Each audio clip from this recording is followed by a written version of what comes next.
I'm Salome Patino, and I am in 10th grade. I go to Elgin High School, and I'm interviewing Julie Mann. I'm the former managing editor at WBBM Newsradio, and I currently am now working with the Kane County government in their public information office. Can you tell us about your background and how you became a journalist?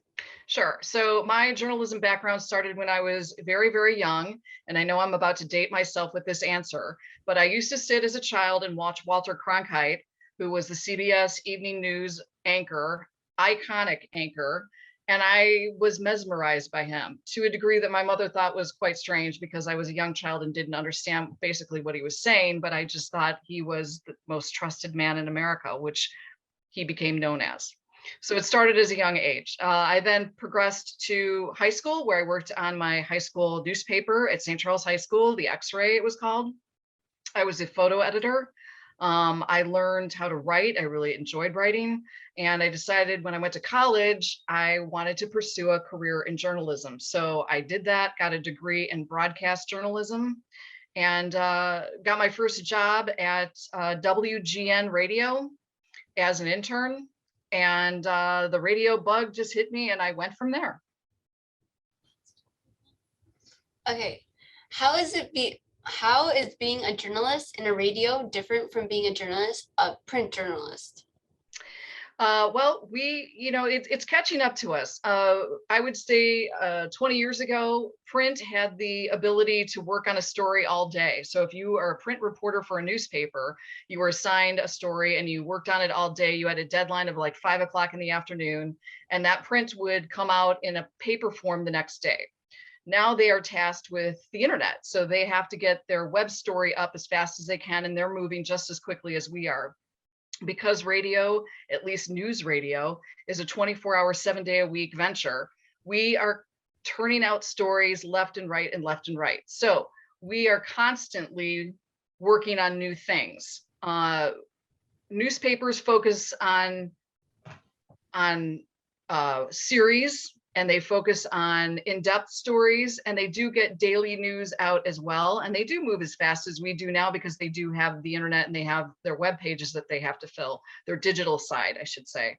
But for the most part, radio, of course, we're broadcast, so you hear our voices. Our stories are much shorter. We have, again, you can hear us. We have traffic, we have weather, we have, newspapers do have sports and they have business, but they don't have traffic, and they do have weather, I guess. So the difference is the print is going to be a little bit longer and more detailed. We give our listeners, I did give our listeners the benefit of the doubt that they already kind of know part of the story, and we're just bringing you the update. So it's a lot quicker. And we can't use pictures except on our digital side. How did it feel knowing that your stories at WBBM would reach millions of people? It's a big responsibility. I think a lot of times people don't understand that journalists really do take very seriously the fact that they're the liaison between the public and what's going on around them.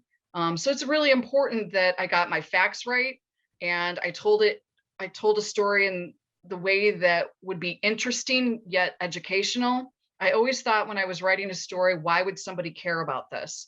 I think it's really important to be sensitive when you're writing stories. There's a lot of very bad things that go out in the world, and there's a lot of good things that go on in the world as well.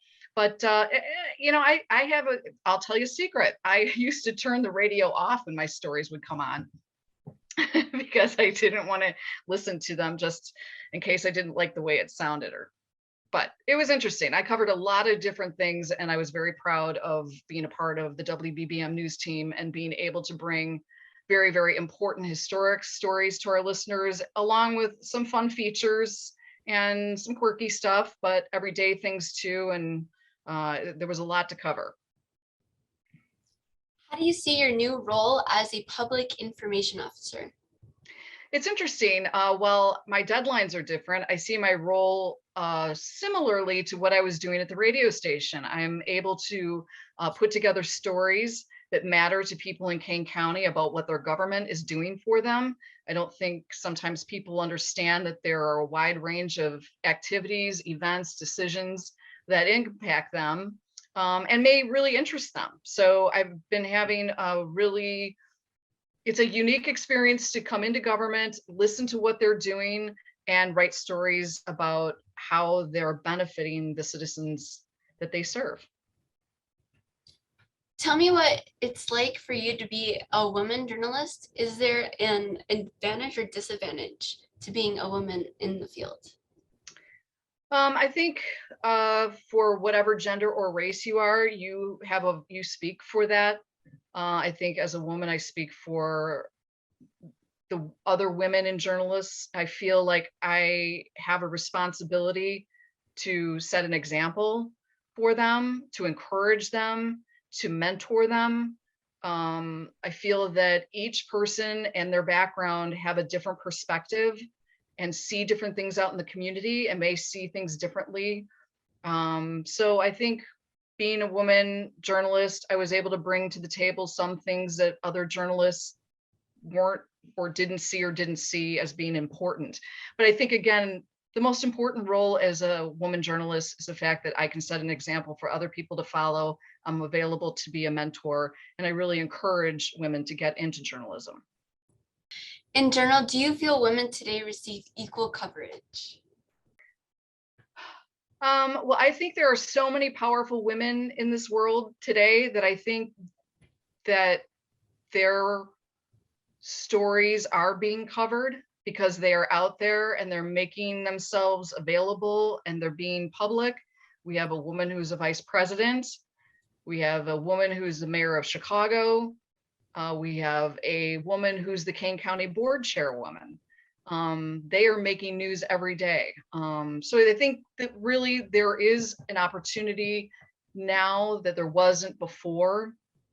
We're coming up on Women's History Month, obviously, and it's interesting to see just how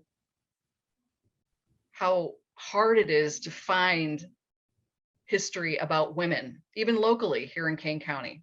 So I think as a woman yourself, growing up in this world, I think that we really need to focus on bringing to light the people that came before us and recognize the women that were trailblazers and were able to open up doors and break ceilings that we're now benefiting from.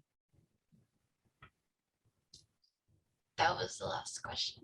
Excellent questions. They're really good. Thank you. Thank you. Appreciate it.